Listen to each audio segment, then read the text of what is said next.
আম পাতা লম্বা লম্বা, তেঁতুল পাতা চোতা রে।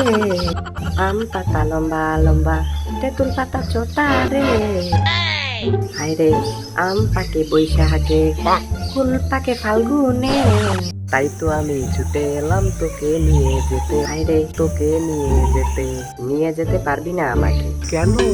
কারণ আমি এখনো রয়েছি কাঁচা, তুই কি বোকা রে। সমস্যা নেই, তোকে নিয়ে আমি আজ বানাবো ভর্তা। আমার যে আজ সময় খারাপ, কেউ আমায় বাঁচা রে।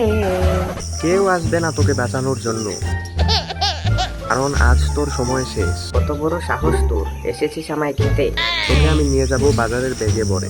বেয়াদব, তোকে তো আমি আগেই বললাম যে আমি এখনো রয়েছি কাঁচা, তাও তুই আমাকে খাওয়ার জন্য হয়েছিস দিশেহারা। তুই যে হলি ফলের রাজা, আমিও তোর বাজাবো ব্যান্ড বাজা। তোকে এখন পেরে নিয়ে যাব। আমি কি আমার মালিককে ডাক দেব? ডাক দিয়েও কোনো লাভ হবে না। ফলের রাজা হয়েও আমি আছি বড় জ্বালা। তাই তো তোকে যে যেভাবে পারে সেভাবেই খায়। এখন আমাকে খাস না তুই, কারণ পাকবো আমি আষাঢ় মাসে। তুই যে গাছে টিকে থাকবি তার কি কোনো গ্যারেন্টি আছে? তোর মতো মানুষের নজরেই আমরা টিকে থাকতে পারি না গাছের মধ্যে। থাকবি কি করে গাছে? ঝড় তুফানের সাথে সাথেই পড়ে যাবি তুই মাটিতে।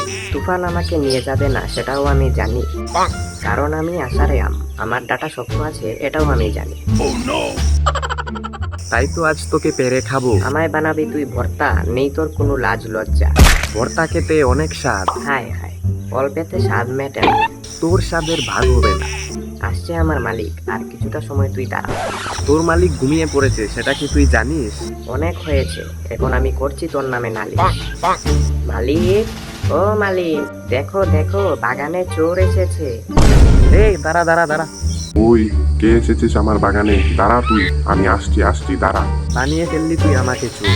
আসছে আমার মালিক, এখন তুই বুঝবি খেলা। বুঝেছি, দৌড়াতে হবে এখন আমায়। Run.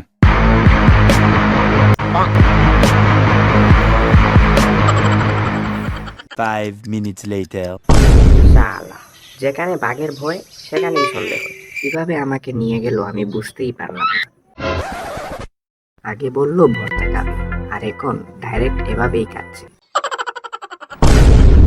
ফল হয়েও আছি আমি বড় জ্বালায়, যে যেভাবে পারে সেভাবেই আমাকে খায়। তো বন্ধুরা, আমাদের এই ভিডিও আপনাদের সবার ভালো লাগলে সুযোগে চ্যানেলটাকে সাবস্ক্রাইব করবেন, আর ফেসবুক পেজ থেকে যারা যারা দেখছেন তারা অবশ্যই ফেসবুক পেজটাকে ফলো করবেন। দেখা হচ্ছে খুব শীঘ্রই নতুন ভিডিও নিয়ে। তো সবাইকে ধন্যবাদ।